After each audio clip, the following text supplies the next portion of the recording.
Good morning, my warriors. I decided to come to y'all today. I have 30 minutes before I start working. For those who don't know, I am Mz.TreZena. The title is Mz.TreZena Lifetime Story, Chapter 15, the ALS Zoom meeting. Excuse my hair. I live in Florida. We're going through the rain the last couple of days, so I pulled my hair back so I didn't have to do nothing to it. This part came back down. But today, we're going to talk about the ALS associates. They have different Zoom meetings where different people with ALS talk. This was my first time being in a meeting. Actually, I don't know what the first thing, I think it was living with ALS, something like that. But different people in the state of Florida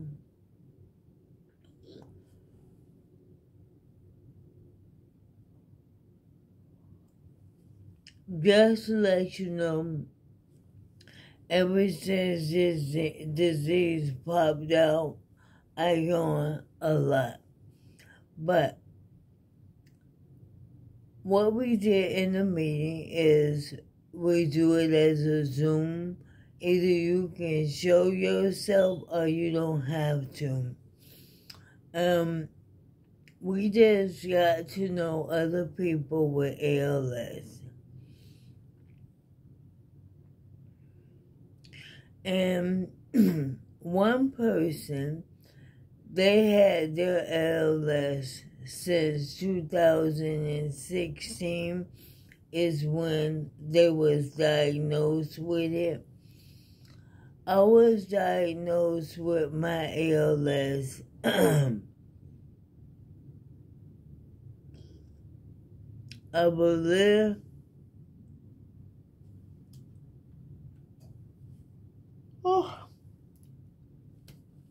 I believe it was around October 2023. That's when I was definitely diagnosed. I had a biopsy, and it showed that in my muscle. And then my new doctor, he wanted me to take another test, which I did, where they had to stick my muscles again. And I did a generic testing. So that's how we really diagnosed me 3 times. So other people told their story of, okay, how did you know something was wrong? I tell this story all the time. I ended up, let's start. I was a Uber Eats driver. I was taking food to different people. I wore my mask. I had gloves on. I had hand sanitizer. I had Clorox wipes, everything. I tried so hard not to get C-19. I still got it. I was sick for, I think it came out in my body around July 5th, 2021. And if you look at my previous videos, you will see how as I got it. But I did take the shot.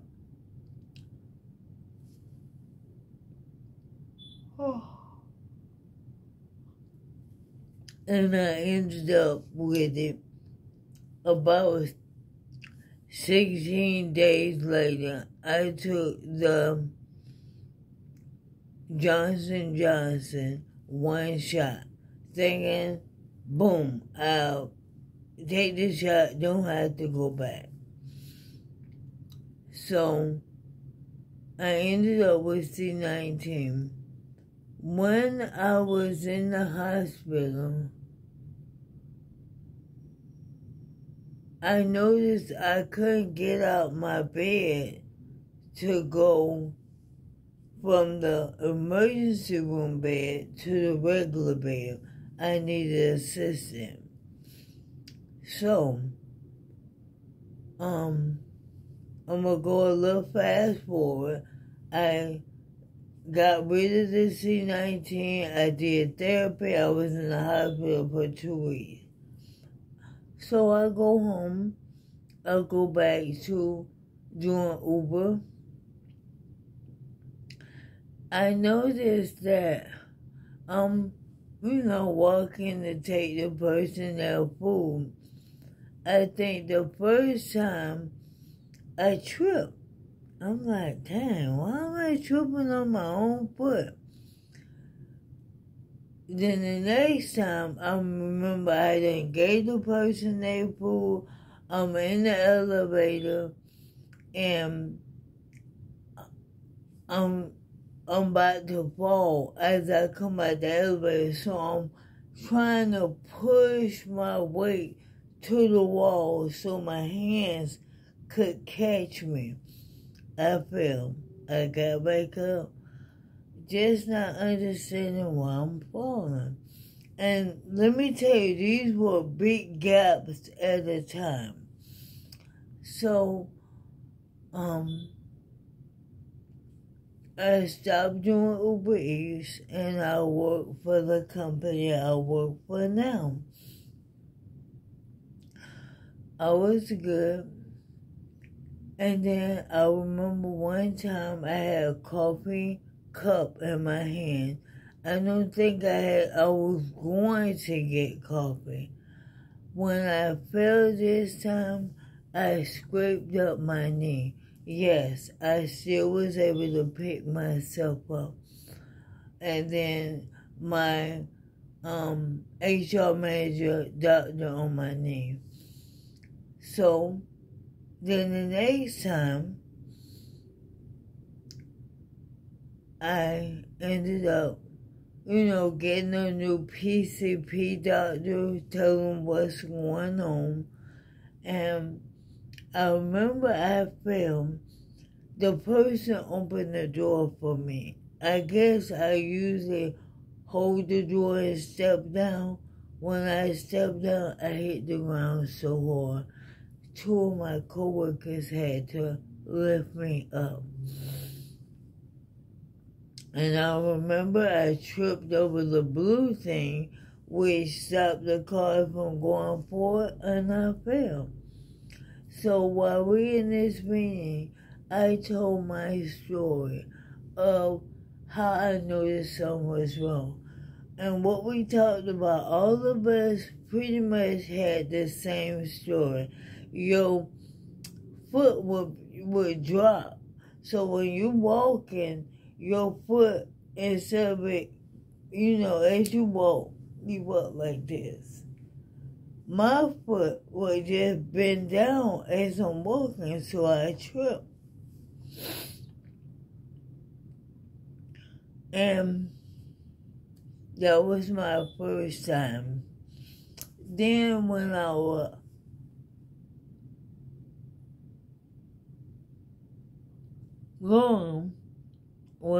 young, I get a big knot pop out my neck. But I could never show them. They did MRI, they did CAT scan, they did it all, and nothing never showed. I'm trying to make sure I don't go over too much. I'm trying to stay at 10, but I'm already over that. But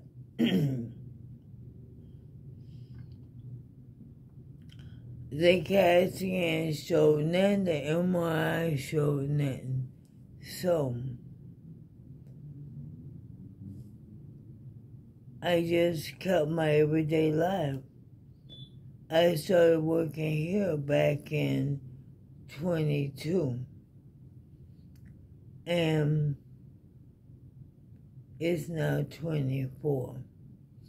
So in 22, I was pretty much okay, just a couple of trips. Then in 23, it got worse where I had my coworker, I went to the store and I fell. That's when I knew I need to get a walker to help assist me.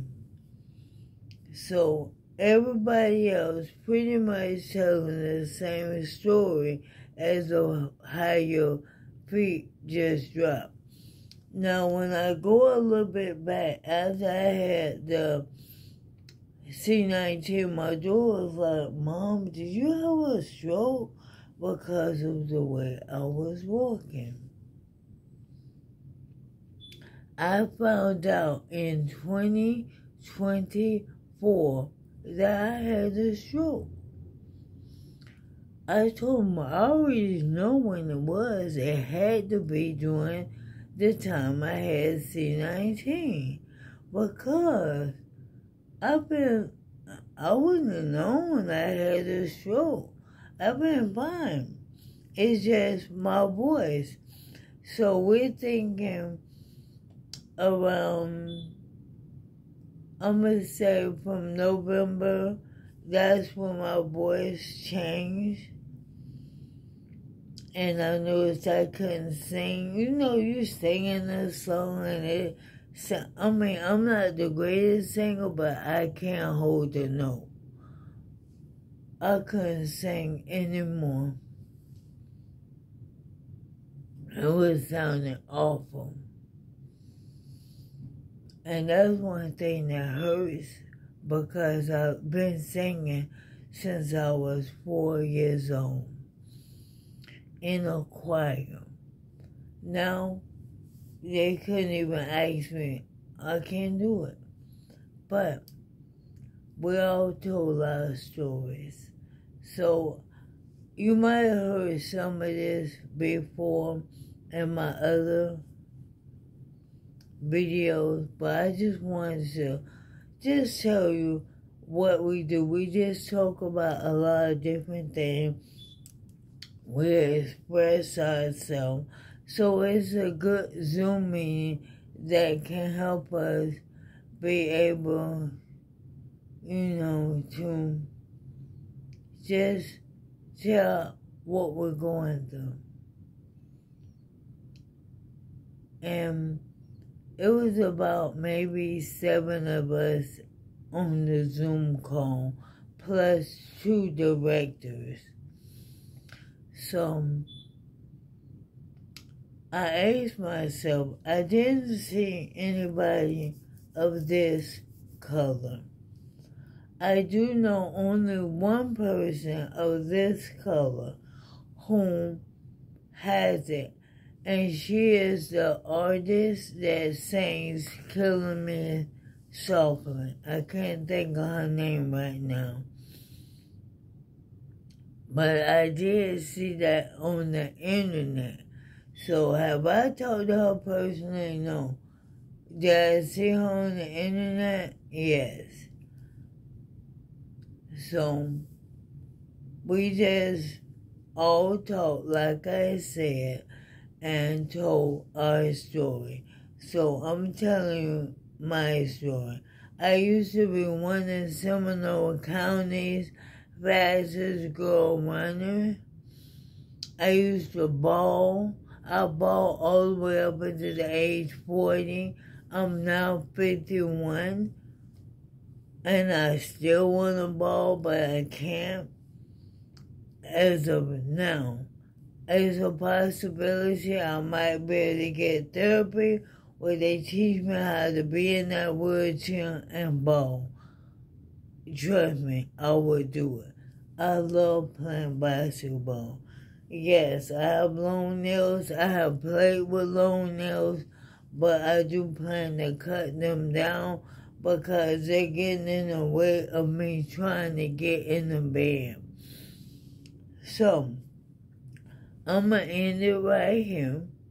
If you enjoyed the video, give it a big thumbs up.